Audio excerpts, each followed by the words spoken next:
time, they had taken over the entire building. When they needed more space, they started to build these little ramshackle buildings back towards that tank stream. But by this time, the tank stream had been... Can you still hear me? It's just that there are a couple more people than they turn up, so I just want to hold it off for a couple of minutes. Maybe you should move closer to the house.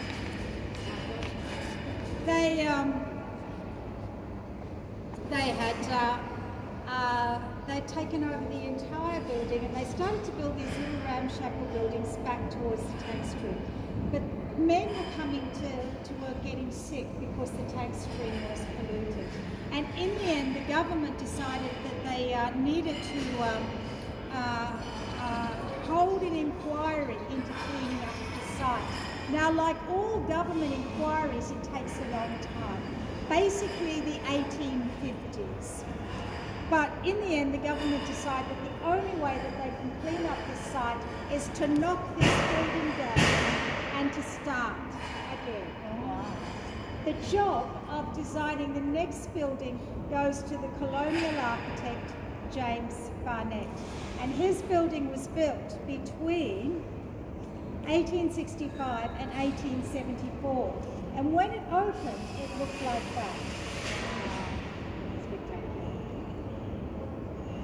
Now, if you've been outside, hello, are you on the tour? Yeah. If you've been outside the building, you will recognise that.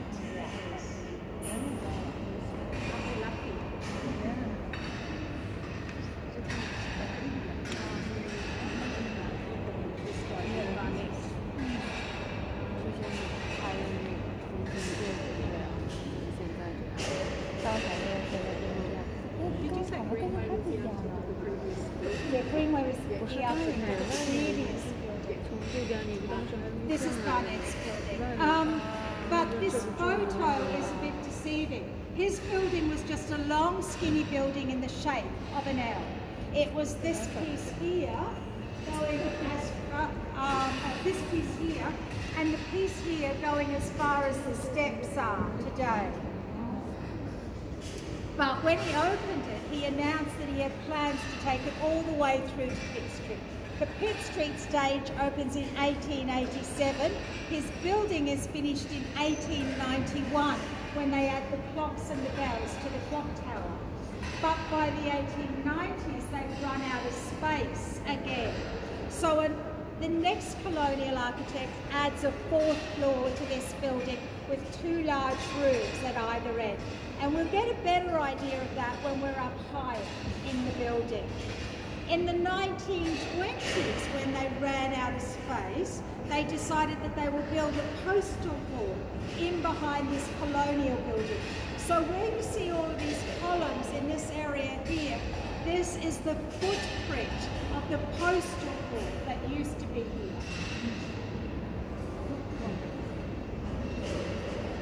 At the end of the 1920s, the site here comes up for sale. So they buy this site and they build a brick building 9 stories high. In the 1930s, the site where reception is comes up for sale. So they buy that site and they build an 11-story building. So the whole site includes where we see these modern buildings today, all of this courtyard area. Now I say courtyard area, but really this was just the backyard of the post office. And the old colonial building. Colonial building was described as an Italian Renaissance palazzo style building, a style of architecture that was really popular in North America and Great Britain at that time, but ideally suited to our climate because of the arcade around the outside. People did their postal business originally from that arcade around the outside. If they wanted to buy a stamp or have a parcel weight, there were little counters where they could just walk up to. It wasn't until the 1920s that the general public actually came into the building. The building is made from Sydney sandstone, but they didn't have to go very far to find it. This is high quality Sydney sandstone from the Piedmont Quarry stories, which were just the next suburb over. You will also notice granite columns on the outside of this building. The granite comes from Moruya on the south coast of New South Wales. I'm getting the picture ending. Granite comes from Moruya. The columns were actually made in a factory in Moruya and then shipped up here. Just before we move off, ask questions. I like questions. I will try and answer your questions for you. Let's get out of here.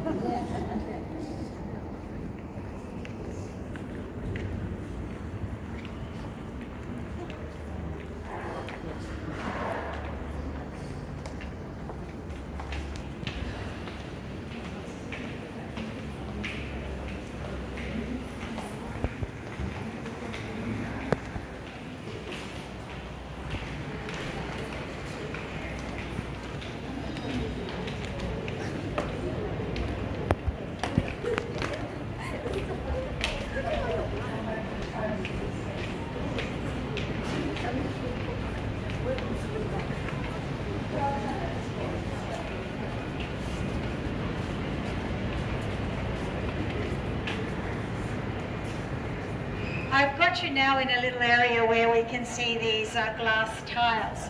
And these glass tiles remind us of a time here in Sydney when we didn't have electricity. These glass tiles allowed light to go down into basement rooms underneath the building so that the rooms could be used during the day. But right from the get-go, there was a telegraph office in this building. Telegraph arrives in Sydney before this building is built. There was an office down in Bridge Street, but when this building opens, the main telegraph office will move in here. A little bit later, in the 1880s, we'll get telephones as well. So the building will become the centre of telecommunications here in Sydney. So they've got a big generator down in the basement to provide light and power for the building. We get electricity here in Sydney in the early 20th century, but this building, remember, opens in 1874. Now the other thing we have down in the basement is the mail sorting office, and behind you here are what are left of the postal boxes. Now originally they would have all had a label on them, various countries, Great Britain, Canada, the colonies, Victoria, Queensland, Tasmania, that type of thing. And here in Sydney we had some suburbs that had a post office, so you could also send your mail locally. So the general public does the first sort of the mail from up here before it goes down into the basement. What we didn't have then were postcodes, obviously, that's a very modern thing, but even in some cases proper street addresses. The mail would come in with a little bit of a description of an address rather than a proper address, and there was a man in what they call the dead letter office, and it was his job to go through these strange descriptions and try and figure out if they could be delivered or not. Now, he had a plan. He would go through the ones that seemed most likely and make a little pile, and then he would go down to the postmen who were waiting to go out on their rounds. Back in those days, the postman knew that they delivered their mail to, and he would just read out these descriptions. And every now and then a hand would go up. I know that lady. Now you might go get something, Mrs. Smith, walks with a walking stick, yeah. But he wouldn't know that. Okay, I'm going to take you across the road and we're going to look at this side of the building, bearing in mind that when the building opened, this was the front of the building. Now I just will ask you to be a little bit careful as we cross the light rail.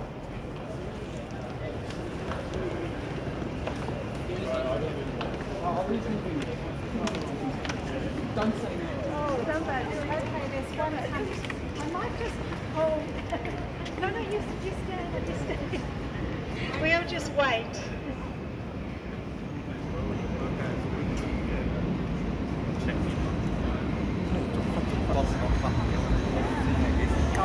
You do get a bit of view from across the road.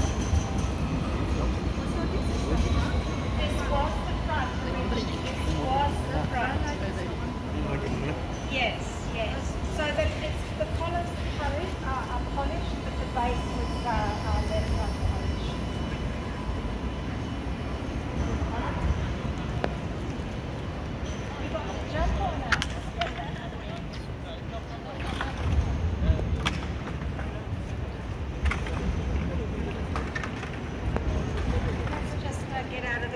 the pedestrians.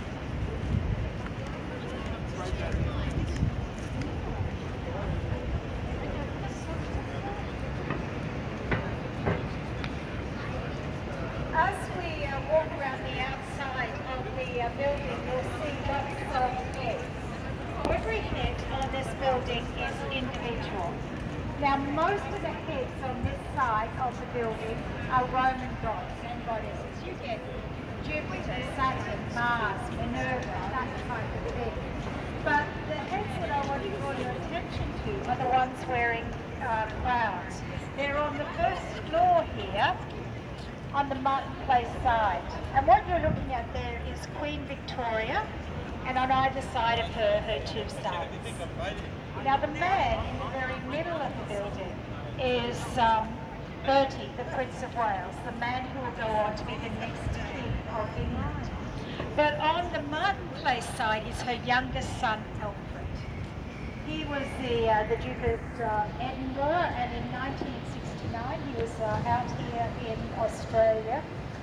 He was part of the important ceremony of putting up the keystone of this building. Now the keystone was a very large piece of sandstone, weighed over 25 tonnes. To give you some idea of what 25 tonnes of sandstone looked like, they needed to make a special cart to bring this sandstone around here. And the cart needed 26 Clydesdale horses to pull it. Very large piece of rock. They hoisted up into the building and they carved the royal coat of arms out of it. The royal coat of arms is the one up there with the lion and the unicorn. I would like to bring your attention to the unicorn. Can you see that the unicorn has chains around it? Yeah. The chains are there to show that the king has tamed the animal. The unicorn, of course, is a mythical animal, but it was thought to be a powerful, unruly, wild animal, so the king has tamed the unicorns. But we have more animals with chains on this building. Come and have a look at this.